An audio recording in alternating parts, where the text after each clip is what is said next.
Hi friends, ഈ December മാസം 24,000-ന് മുകളിൽ വന്ന നിഫ്റ്റി 24,300, 24,800 എന്ന ലെവലിൽ കുടുങ്ങിക്കിടക്കുന്നതായിട്ടാണ് നമുക്ക് കാണാൻ കഴിയുക. ഇന്ന് മാർക്കറ്റിൽ ഡിസംബർ മാസം തുടങ്ങിയത് മുതലുള്ള ഏറ്റവും വലിയ ഒരു ഫോളാണ് നമ്മൾ കണ്ടത്.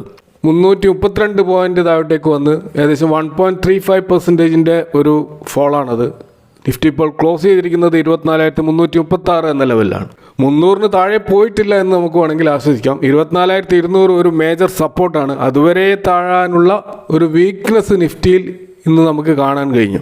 അപ്പോൾ മാർക്കറ്റ് ഈ ഒരു സൈഡ് വേസിലേക്ക് നീങ്ങാൻ കാരണമായിട്ട് പൊതുവെ വിലയിരുത്തപ്പെടുന്ന കാരണങ്ങളിൽ ഒന്ന് വെനസ്ഡേ വരാൻ പോകുന്ന US federal reserve interest rate ഡിസിഷനാണ്. അപ്പോൾ ഓൾറെഡി 25 ബേസിസ് പോയിന്റിൻ്റെ ഒരു ഇൻട്രസ്റ്റ് റേറ്റ് കട്ട് പ്രതീക്ഷിക്കുന്നതായിട്ട് അതിൻ്റെ ഒരു സെൻറ്റിമെൻറ്റ്സ് ഓൾറെഡി മാർക്കറ്റ് ഡിസ്കൗണ്ട് ചെയ്തതാണ്. എന്നാൽ ഇതിനോടനുബന്ധിച്ച് വരാൻ പോകുന്ന ഫെഡ് ചെയർ ജെറോം പവൽസിൻ്റെ കമൻട്രി അതെന്തായിരിക്കുമെന്നറിയാനുള്ള ഒരു ജിജ്ഞാസ മൊത്തത്തിൽ മാർക്കറ്റിലുണ്ട്. അപ്പോൾ ആ ഒരു കമൻട്രി തീർച്ചയായിട്ടും നെക്സ്റ്റ് ഇയർ എങ്ങനെയായിരിക്കും മൊത്തത്തിലുള്ള വേൾഡ് എക്കണോമി പെർഫോം ചെയ്യുക എന്നതിൻ്റെ വ്യക്തമായ സൂചനയായിരിക്കും എന്ന് പൊതുവെ മാർക്കറ്റ് വിലയിരുത്തുന്നുണ്ട്. അതുകൊണ്ട് തന്നെ ജെറോം പവലിൻ്റെ കമൻട്രി വളരെ ഇമ്പോർട്ടൻ്റ് ആയിട്ടുള്ള ഒരു ഇവൻ്റ് ആയിരിക്കുമെന്ന് നമുക്ക് മനസ്സിലാക്കാൻ കഴിയും. മറ്റൊരു പ്രധാനപ്പെട്ട ഇഷ്യൂ ഇപ്പോൾ നമ്മൾ നേരിടുന്നത് ഇന്ത്യൻ ഡൊമസ്റ്റിക് ക്യൂസ് ആണ്. അപ്പോൾ ഇന്ത്യൻ ഡൊമസ്റ്റിക് മാർക്കറ്റിൽ നമുക്കറിയാം ഇന്ത്യൻ റുപ്പിയുടെ വില ഡോളറുമായിട്ട് കമ്പയർ ചെയ്യുമ്പോൾ അത് റെക്കോർഡ് ലോയിലേക്ക് പോയിരിക്കുകയാണ്. അപ്പോൾ ഏകദേശം 85 രൂപയ്ക്ക് അടുത്താണ് ഇപ്പോൾ എത്തി നിൽക്കുന്നത്. അപ്പോൾ ഈ ഇന്ത്യൻ റുപ്പിയുടെ ഈ ഒരു വിലയിടിവ് തീർച്ചയായിട്ടും FII സെല്ലിങ്ങിന് വലിയൊരു കാരണമായിട്ടുണ്ട്. അപ്പോൾ ഇന്നത്തെ നമ്മൾ FII DII ഡാറ്റ നോക്കിക്കഴിഞ്ഞാൽ അവിടെ നമുക്ക് കാണാൻ കഴിയും ഫോറിൻ ഇൻവെസ്റ്റേഴ്സ് 6,409 കോടിയുടെ ഒരു സെല്ലിംഗ് നടത്തിയിട്ടുണ്ട്. അപ്പോൾ അതിന് എഗെയിൻസ്റ്റ് ആയിട്ട് ഡൊമസ്റ്റിക് ഇൻവെസ്റ്റേഴ്സ് നെറ്റ് ബയേഴ്സ് ആണ്, പക്ഷേ അവർ ബൈ ചെയ്തിട്ടുള്ളത് 2,700 crore മാത്രമാണ്. അപ്പോൾ ആ ഒരു അന്തരത്തിൽ നിന്ന് നമ്മൾ മനസ്സിലാക്കാൻ കഴിയുന്നത് FIIസിൻ്റെ സെല്ലിംഗ് പ്രഷർ മാർക്കറ്റിനെ വല്ലാതെ ഡൗൺ ചെയ്തിട്ടുണ്ട് എന്നാണ് കാണാൻ കഴിയുക. അപ്പോൾ ഈ രൂപയുടെ ഈ വിലയിടിവ് എക്സ്പോർട്ട് ബിസിനസ്സിലുള്ള ഫാർമ IT സ്റ്റോക്കുകൾക്കും അതേപോലെ ഓട്ടോ ആക്സിലറി കമ്പനികൾക്കും ഗുണകരമായിട്ടുള്ളൊരു കാര്യമാണ്. പക്ഷേ ഇമ്പോർട്ടേഴ്സിനെ സംബന്ധിച്ചിടത്തോളം പ്രത്യേകിച്ച് നമുക്കറിയാം ഇന്ത്യയിലെ മെജോറിറ്റി കമ്പനികൾ അവരുടെ റോ മെറ്റീരിയൽസ് ഇമ്പോർട്ട് ചെയ്യുകയാണ് ചെയ്യുന്നത്. അപ്പോൾ ഇമ്പോർട്ട് ചെയ്യുമ്പോൾ ഉണ്ടാകാൻ പോകുന്ന ആ ഒരു കോസ്റ്റിലുള്ള വർധനവ് തീർച്ചയായിട്ടും ഈ കമ്പനികളെ വലിയ തോതിൽ ദോഷകരമായിട്ട് ബാധിക്കും. അതുകൂടാതെ നമ്മുടെ ഇന്ത്യയുടെ ട്രേഡ് ഡെഫിസിറ്റ് ഈ നവംബറിൽ അത് ഉയർന്നിട്ട് $37.8 ബില്യൺ വർദ്ധിച്ചതായിട്ടാണ് ഡാറ്റകൾ നൽകുന്ന സൂചന. അപ്പോൾ ഇന്നത്തെ മാർക്കറ്റ് വീക്കാകാനുള്ള പ്രധാനപ്പെട്ട ഒരു ഇവൻറ്റ് ഡൊമസ്റ്റിക്കായിട്ട് കാണാൻ കഴിയുന്നത് ഈ രൂപയുടെ വിലയിടിവാണ്. അതുകൂടാതെ ഈ ഒരു ട്രേഡ് ഡെഫിസിറ്റും അത് പ്രധാനപ്പെട്ട ഒരു കാരണമായിട്ടുണ്ട്. മറ്റൊരു പ്രധാനപ്പെട്ട കാര്യം നമ്മൾ നോക്കേണ്ടത് ട്രംപിൻ്റെ രണ്ടാം വരവ് സൃഷ്ടിച്ച ആ ഒരു സെൻറ്റിമെൻറ്റ്സ് ആണ്. അമേരിക്കൻ മാർക്കറ്റ് ഇപ്പോൾ വളരെയധികം ബുള്ളിഷ് ആയിട്ടുണ്ട്. ടെക്നോളജി മേഖലയിൽ വലിയൊരു കാപ്പെക്സ് ഈ ട്രംപ് ഗവൺമെൻറ്റിൻ്റെ ഭാഗത്ത് നിന്ന് ഉണ്ടാവും എന്ന പ്രതീക്ഷ ഫണ്ട് ഇത്തരം സ്റ്റോക്കുകളിലേക്ക് മൊബിലൈസ് ചെയ്യാൻ കാരണമായിട്ടുണ്ട്. ഇപ്പോൾ നമ്മൾ കഴിഞ്ഞ ഒരു മാസത്തെ നിഫ്റ്റിയുടെ ഒരു റിട്ടേൺ എന്ന് പറയുന്നത് 3.76% ആണ്. പക്ഷേ അമേരിക്കയുടെ നാസ്ഡാക്ക് കോമ്പോസിറ്റ്, അതായത് ഈ ടെക് ഹെവി വെയ്റ്റ് സ്റ്റോക്കുകൾ ഉൾക്കൊള്ളുന്ന നാസ്ഡാക്ക് കോമ്പോസിറ്റിൻ്റെ റിട്ടേൺ 7.35% ആണ് കഴിഞ്ഞ ഒരു മാസം നമുക്ക് കാണാൻ കഴിയുക. ഇനി മൊത്തത്തിൽ ഒരു വർഷത്തെ പെർഫോമൻസ് നോക്കിക്കഴിഞ്ഞാൽ നിഫ്റ്റി 13.62% മാത്രം റിട്ടേൺ നൽകിയപ്പോൾ നാസ്ഡാക്കിൻ്റെ റിട്ടേൺ 35.35% ആണ്.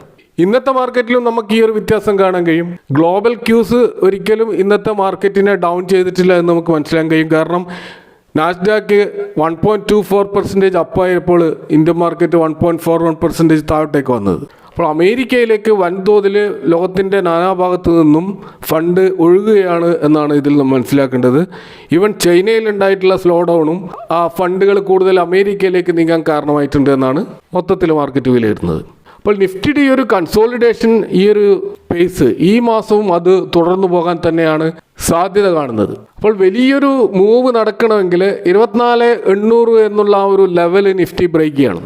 അത് ബ്രേക്ക് ചെയ്യുകയാണെങ്കിൽ നല്ലൊരു മൂവ് നമുക്ക് പ്രതീക്ഷിക്കാം. അത് ഡിസംബറിൽ ഉണ്ടാകാനുള്ള സാധ്യത വളരെ കുറവാണ്. എങ്കിലും നമ്മൾ മാർക്കറ്റ് മൂഡ് ഇൻഡെക്സ് പരിശോധിച്ചാൽ ഇപ്പോഴും മാർക്കറ്റ് ഒരു ഗ്രീഡി ലെവലിലാണുള്ളത്. നമ്മുടെ ഇന്ത്യൻ വിപണി ഇപ്പോഴും വരാൻ പോകുന്ന വലിയൊരു ബുൾ റാലിക്ക് വേണ്ടി പ്രതീക്ഷ നിൽക്കുകയാണ് എന്നാണ് ഇതിൽ നിന്ന് നമുക്ക് മനസ്സിലാക്കാൻ കഴിയുന്നത്. അപ്പോൾ കഴിഞ്ഞ ദിവസം ICICI സെക്യൂരിറ്റി എന്ന് പറയുന്ന ഇന്ത്യയിലെ പ്രമുഖരായിട്ടുള്ള ഒരു ബ്രോക്കറേജ് ഹൗസ് അവർ ഇന്ത്യൻ വിപണി സൂചിയായ നിഫ്റ്റി അത് അടുത്ത വർഷാവസാനത്തോടെ 26,300 ലെവൽ വരെ ഉയരുമെന്നാണ് പ്രവചിക്കുന്നത്. അപ്പോൾ അതുകൊണ്ട് തന്നെ 2025 അവർ ഒരു 26ഓളം സ്റ്റോക്കുകൾ സജസ്റ്റ് ചെയ്തതായിട്ട് നമുക്ക് കാണാൻ കഴിയും. അപ്പോൾ ഈ ഒരു വീഡിയോയിൽ ആ സ്റ്റോക്കുകളാണ് നമ്മൾ കാര്യമായിട്ട് പരിശോധിക്കുന്നത്. R4iലേക്ക് എല്ലാവർക്കും ഒരിക്കൽ കൂടി സ്വാഗതം. അപ്പോൾ സമീപകാലത്ത് ഇന്ത്യൻ വിപണിയിൽ നിന്നും ഫോറിൻ ഇൻവെസ്റ്റേഴ്സ് വിട്ടുനിന്നെങ്കിലും ഡിസംബറിൽ അവർ കൂടുതലായിട്ട് നിക്ഷേപം നടത്തിയിട്ടുണ്ട് എന്നുള്ളത് ഒരു യാഥാർത്ഥ്യമാണ്. അപ്പോൾ അടുത്ത വർഷത്തിൻ്റെ തുടക്കത്തിൽ തന്നെ ഇന്ത്യയുടെ പണപ്പെരുപ്പ് നിരക്ക് കുറയുമെന്നും അതുപോലെ GDP വളർച്ച ഉയരുമെന്നുമാണ് വിലയിരുത്തപ്പെടുന്നത്. ഇതെല്ലാം ഇന്ത്യൻ സ്റ്റോക്ക് മാർക്കറ്റിന് വലിയ ഗുണമുണ്ടാക്കുമെന്ന് തന്നെയാണ് പ്രതീക്ഷിക്കുന്നത്. അപ്പോൾ റീറ്റെയിൽ നിക്ഷേപകരുടെ വർദ്ധിച്ചു വരുന്ന പങ്കാളിത്തവും വിപണിക്ക് കരുത്ത് പകരുന്ന ഒരു കാര്യമാണ്. അപ്പോൾ ഇതിൻ്റെയൊക്കെ അടിസ്ഥാനത്തിൽ ICICI സജസ്റ്റ് ചെയ്തിട്ടുള്ള സ്റ്റോക്കുകൾ നമ്മൾ നോക്കുമ്പോൾ അവിടെ നമുക്ക് ഹൈ ഗ്രോത്ത് സ്റ്റോക്കുകളും വിവിധ സെക്ടറുകളിലുള്ള സ്റ്റോക്കുകളും കാണാൻ കഴിയും.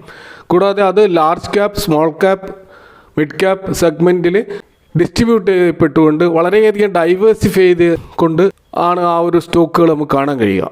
അപ്പോൾ ആ സ്റ്റോക്കുകളൊക്കെ നോക്കുകയാണെങ്കിൽ ലാർജ് ക്യാപ്പ് സെഗ്മെൻറ്റിൽ നിന്നും 17 സ്റ്റോക്കുകളാണ് അവർ സെലക്ട് ചെയ്തിട്ടുള്ളത്. അതിലൊന്ന് ടെലികമ്മ്യൂണിക്കേഷൻ സർവീസ് പ്രൊവൈഡർ ആയിട്ടുള്ള ഭാരതി എയർടെൽ ആണ്. ഭാരതി എയർടെൽ അതിൻ്റെ 52 വീക്ക് ഹൈയിൽ നിന്നും 9% മാത്രം താഴത്തേക്ക് വന്ന ഒരു സ്റ്റോക്കാണ്. അതുപോലെ ബാങ്കിങ് ആൻഡ് ഫൈനാൻസ് രംഗത്ത് നിന്നും അത് നമുക്ക് കാണാൻ കഴിയുന്ന HDFC ബാങ്കാണ്.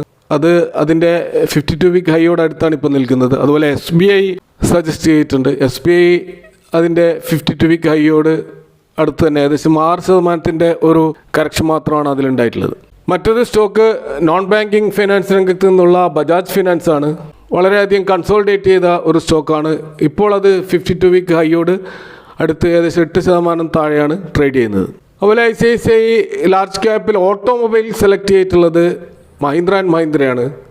അറിയാം, മഹീന്ദ്ര ആൻഡ് മഹീന്ദ്ര ഇപ്പോൾ അടുത്ത കാലത്ത് നല്ലൊരു റണ്ണപ്പ് നടന്ന സ്റ്റോക്കാണ്. അതിൻ്റെ 52 വീക്ക് ഹൈയിലാണ് ഇപ്പോൾ വെറും ഒരു 5% താഴെ മാത്രമായിട്ടാണ് ട്രേഡ് ചെയ്യുന്നത്. മറ്റൊന്ന് ഏവിയേഷൻ രംഗത്ത് നിന്നുള്ള ഇന്റർ ഗ്ലോബ് ഏവിയേഷൻ, ഇൻഡിഗോ എയർലൈൻസിൻ്റെ സ്റ്റോക്കാണ്. അത് 52 വീക്ക് ഹൈയിൽ നിന്ന് 15% താഴത്തേക്ക് വന്ന സ്റ്റോക്കാണ്. അതുപോലെ ഇൻഷുറൻസ് സെഗ്മെൻറ്റിൽ നമുക്ക് കാണാൻ കഴിയുന്നത് SBI ലൈഫാണ്. അത് 52 വീക്ക് ഹൈയിൽ നിന്ന് 27% താഴത്തേക്ക് വന്ന സ്റ്റോക്കാണ്. ഇന്ന് IT സെഗ്മെൻറ്റിൽ നിന്ന് ഇൻഫോസിസ് ആണ് കാണാൻ കഴിയുന്നത്. അത് 52 വീക്ക് ഹൈയിൽ നിന്നും നേരിയ തോതിൽ മാത്രം താഴോട്ട് വന്ന 1.68% ഡിഫറൻസ് നമ്മൾ കാണാൻ കഴിയുന്നുള്ളൂ. മറ്റൊന്ന് FMCG സെഗ്മെൻറ്റിൽ നിന്ന് ITC ആണ് നമുക്ക് കാണാൻ കഴിയുക. അത് 52 വീക്ക് ഹൈയിൽ നിന്നും 11% കറക്റ്റ് ചെയ്തിട്ടുണ്ട്. ലാർജ് ക്യാപ്പ് സെഗ്മെൻറ്റിലെ ഇൻഫ്രാസ്ട്രക്ചർ ഓപ്പറേറ്റർ എഞ്ചിനീയറിംഗ് മേഖലയിൽ നിന്നും നമുക്ക് കാണാൻ കഴിയുന്നത് ലാർസൻ ആൻഡ് ടൂബ്രോ ആണ്. അത് 52 വീക്ക് ഹൈയിൽ നിന്നും ഏകദേശം 4% മാത്രം കറക്റ്റ് ചെയ്ത സ്റ്റോക്കാണ്. മെറ്റൽ സെഗ്മെൻറ്റിൽ നമുക്ക് 2 സ്റ്റോക്കുകൾ കാണാൻ കഴിയും. ഒന്ന് JSW സ്റ്റീൽ, അത് 52 വീക്ക് ഹൈയിൽ നിന്ന് 9% മാത്രം താഴോട്ടേക്ക് വന്നതാണ്. മറ്റൊന്ന് ഇതേ സെഗ്മെൻറ്റിൽ സ്പോഞ്ച് അയൺ രംഗത്തുള്ള ജിൻഡാൽ സ്റ്റീൽ ആൻഡ് പവർ ആണ്. ഇത് 52 വീക്ക് ഹൈയിൽ നിന്നും 13% താഴത്തേക്ക് വന്ന സ്റ്റോക്കാണ്. ലാർജ് ക്യാപ്പിലെ പവർ ജനറേഷൻ ഡിസ്ട്രിബ്യൂഷൻ രംഗത്ത് നിന്നും ടാറ്റ പവർ നമുക്ക് കാണാൻ കഴിയും. ഇത് 15% താഴത്തേക്ക് വന്നിട്ടുണ്ട്. അതുപോലെ NTPC 22% താഴത്തേക്ക് വന്ന സ്റ്റോക്കാണ്. ഈ 2 സ്റ്റോക്കുകളാണ് നമുക്ക് പവർ രംഗത്ത് നിന്നും കാണാൻ കഴിയുക. മറ്റൊന്ന് ഇവർ സജസ്റ്റ് ചെയ്തിട്ടുള്ള ലാർജ് ക്യാപ്പിലുള്ള സിമെൻറ്റ് സ്റ്റോക്ക് അംബുജ സിമെൻ്റ് ആണ്. ഇത് 52 വീക്ക് ഹൈയിൽ നിന്നും 19% താഴത്തേക്ക് വന്ന സ്റ്റോക്കാണ്. അതുപോലെ ഗ്യാസ് ഡിസ്ട്രിബ്യൂഷൻ രംഗത്ത് നിന്നും PSU സ്റ്റോക്കായിട്ടുള്ള ഗെയിലാണ് സജസ്റ്റ് ചെയ്തിട്ടുള്ളത്. അത് 52 വീക്ക് ഹൈയിൽ നിന്നും 19% താഴത്തേക്ക് വന്ന സ്റ്റോക്കാണ്. അതുപോലെ ക്യാപിറ്റൽ ഗുഡ്സ് ഇലക്ട്രിക്കൽ എക്യുപ്മെൻറ്റ് സെഗ്മെൻറ്റിൽ നിന്നും ബെല്ലാണ് ഇവർ സജസ്റ്റ് ചെയ്തിട്ടുള്ളത്. ഇതൊരു PSU സ്റ്റോക്കാണ്. ഇതും 52 വീക്ക് ഹൈയിൽ നിന്നും 27% കറക്റ്റ് ചെയ്ത സ്റ്റോക്കാണ്. അപ്പോൾ ഈ ഒരു 17 സ്റ്റോക്കുകളാണ് ലാർജ് ക്യാപ്പ് സെഗ്മെൻറ്റിൽ ഇവർ സജസ്റ്റ് ചെയ്തിട്ടുള്ളത്. ഇനി മിഡ് ക്യാപ്പ് സെഗ്മെൻറ്റിൽ നമ്മൾ നോക്കുകയാണെങ്കിൽ അവിടെ ഫാർമ സെഗ്മെൻറ്റിൽ അർബിന്ദോ ഫാർമയാണ് ഇവർ സജസ്റ്റ് ചെയ്ത സ്റ്റോക്ക്. അത് 23% കറക്റ്റ് ചെയ്ത സ്റ്റോക്കാണ്. മറ്റൊന്ന് എയറോസ്പേസ് ആൻഡ് ഡിഫൻസ് സെഗ്മെൻറ്റിൽ നിന്ന് സോളാർ ഇൻഡസ്ട്രീസ് ആണ്. ഇത് 52 വീക്ക് ഹൈയിൽ നിന്ന് 21% കറക്റ്റ് ചെയ്ത സ്റ്റോക്കാണ്. മറ്റൊന്ന് പെട്രോളിയം റിഫൈനറി സെഗ്മെൻറ്റിൽ നിന്ന് ഹിന്ദുസ്ഥാൻ പെട്രോളിയം ആണ്. ഇത് 52 വീക്ക് ഹൈയിൽ നിന്ന് 11% കറക്റ്റ് ചെയ്ത സ്റ്റോക്കാണ്. ഇനി സ്മോൾ ക്യാപ്പ് സെഗ്മെൻറ്റിൽ നോക്കുകയാണെങ്കിൽ നമുക്ക് കാണാൻ കഴിയുന്നത് സെറാമിക് ടൈൽസ് ആൻഡ് സാനിറ്ററി ആ പ്രൊഡക്റ്റുകളിലുള്ള കജാരിയ സെറാമിക്സ് ആണ്. അത് 52 വീക്ക് ഹൈയിൽ നിന്നും 27% കറക്റ്റ് ചെയ്ത സ്റ്റോക്കാണ്. മറ്റൊന്ന് റിയാലിറ്റി കൺസ്ട്രക്ഷൻ മേഖലയിൽ നിന്നുള്ള സ്മോൾ ക്യാപ്പ് സ്റ്റോക്കായുള്ള സിഗ്നേച്ചർ ഗ്ലോബൽ 21% കറക്റ്റ് ചെയ്ത് ഈ ഒരു സ്റ്റോക്കാണ് സജസ്റ്റ് ചെയ്തിട്ടുള്ളത്. അതുപോലെ ഹോട്ടൽ സെഗ്മെൻറ്റിൽ നിന്നും ലെമൺ ട്രീ ഹോട്ടൽസ് ആണ് നമുക്ക് കാണാൻ കഴിയുക. ഇത് 52 വീക്ക് ഹൈയോട് അടുത്ത് നിൽക്കുന്ന സ്റ്റോക്കാണ്. 3% ഒരു ഡിഫറൻസേ നമുക്ക് കാണാൻ കഴിയുള്ളൂ.